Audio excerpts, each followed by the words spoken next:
MSMEs के लिए launch की गई 5 नए स्कीम्स जो आपको पता होने चाहिए। आत्मनिर्भरता की ओर बढ़ते भारत की गति को रफ्तार देने के लिए भारत सरकार ने इन्हें लॉन्च किया है।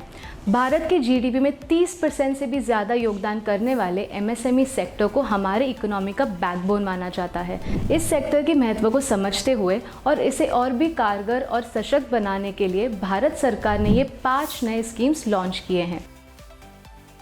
तो आइए विस्तार से जानते हैं कि क्या है ये 5 स्कीम्स और कैसे इन स्कीम्स को हमारे स्वदेशी व्यवसायों को फ़ायदा होगा। सबसे पहली स्कीम है tool room and technical institution. इस स्कीम का फोकस एमएसएमई से जुड़े हुए सारे इंडस्ट्रीज़ को तेज़ी से बढ़ाने पर है। इस स्कीम के तहत एमएसएमईज का उत्पादन ज़्यादा और बेहतर करने के लिए गवर्नमेंट ने कई सारे लेटेस्ट टेक्नोलॉजीज़ लाई है। अब हमारे लिए इंटरनेशनल क्वालिटी और लेटेस्ट डिज़ाइन वाली मशीनरी भी होगी और दुनिया के सारे लेटेस्ट टूल्स भी रिलीज़ होते ही एमएसएमईज के पास आ जाएंगे। टूलिंग फैसिलिटीज़ का एक्सेस मिलने से इस सेक्टर की क्षमता बढ़ेगी और साथ ही ट्रेनिंग प्रोग्राम्स कंडक्ट करवाने से इंडस्ट्री रेडी मैन पावर भी बढ़ेगा। दूसरा, एमएसएमई चैंपियन स्कीम।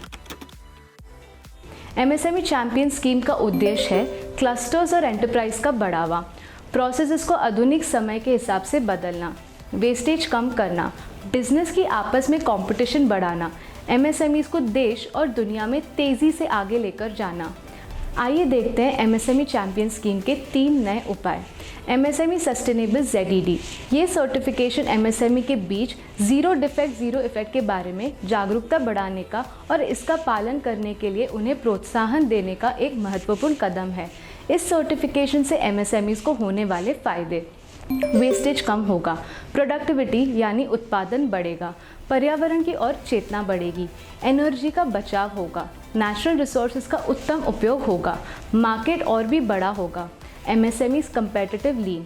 कई सारे नए टूल्स की मदद से ये सर्टिफिकेशन एमएसएमई सेक्टर को वक्त के साथ बदलने में सहायता करेगा। MSME innovation, incubation, IPR and design. ये स्कीम इंक्यूबेशन और डिज़ाइन की तरह एमएसएमईज की बहुत सारी प्रक्रियाओं का विकास करेगी और नए उपायों के बारे में ओनर्स को जागरूक करने में, वो उपाय उन तक पहुंचाने में मदद करेगी। तीसरा, डिजिटल एमएसएमई। ये स्कीम इस सेक्टर की अलग अलग डिजिटल ज़रूरतों को पूरा करता है और ज़्यादा से ज़्यादा एमएसएमईज को डिजिटली एम्पावर करता है। इस स्कीम का उद्देश्य है एमएसएमईज को एम्पावर करना है ताकि इंफॉर्मेशन टेक्नोलॉजी एक संचार का माध्यम बन सके। सॉफ्टवेयर की मदद से इंटरनल एफिशिएंसी बढ़ाना, एक कस्टमाइज्ड डिजिटल सोल्यूशन प्रोवाइड करना। चौथा, credit guarantee scheme for subordinate debt, CGSSD। इस स्कीम के तहत सबॉर्डिनेट डेट मदद करते उन एमएसएमईज को सतर्क और सुरक्षित करने में जो या तो नॉन परफॉर्मिंग एसेट NPA बन चुके हैं या NPA बनने की कगार पर है।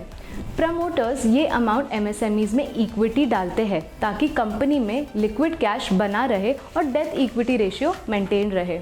इस स्कीम का बेनिफिट क्या है? एमएसएमईज के प्रमोटर्स को उनके स्टेक का 15% या 75 लाख रुपए में से जो भी कम हो वो मिलता है।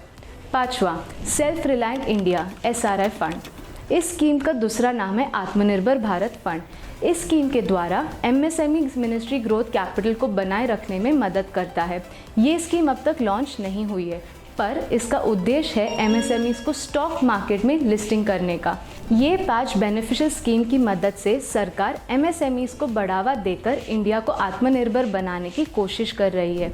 उम्मीद है आपको हमारा ये वीडियो पसंद आया। अगर आप और किसी बिजनेस के बारे में जानकारी चाहते हैं तो हमें कमेंट करके ज़रूर बताइए और ऐसे वीडियोस के लिए हमारे चैनल को सब्सक्राइब भी करें।